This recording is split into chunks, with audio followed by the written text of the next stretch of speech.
Basın, sırmasın gitmeydi мәңгі балалықтың балқынын алып еске үшін сағала мейірім кейбір кеште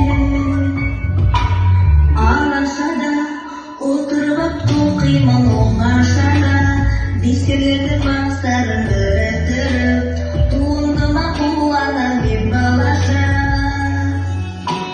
домбырамен әуелі ән салып сөйлеген келер ұрпақ білсін деп шыққан тегін өшпес құнды қалдырдым мен шешілген еңестердің кітабына енгізді бұл өнерім еңбегімді бағалап ұлы ерім төселгенмен тартты ғой өргендерім.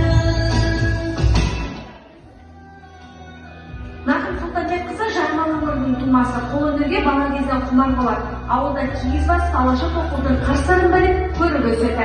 Нағмашайдың қолынан шыққан сырмақ, алаша, киіз бен құрақ көзі кестеленген жастық көздің жалғалады.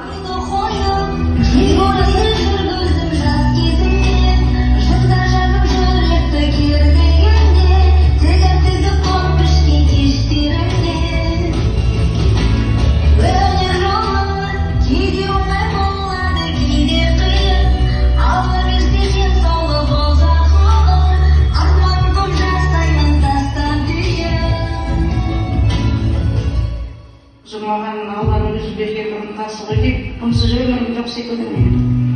Алланың сөзімі жақсы. Қатысам әлі күнге дейін сол көрмелерге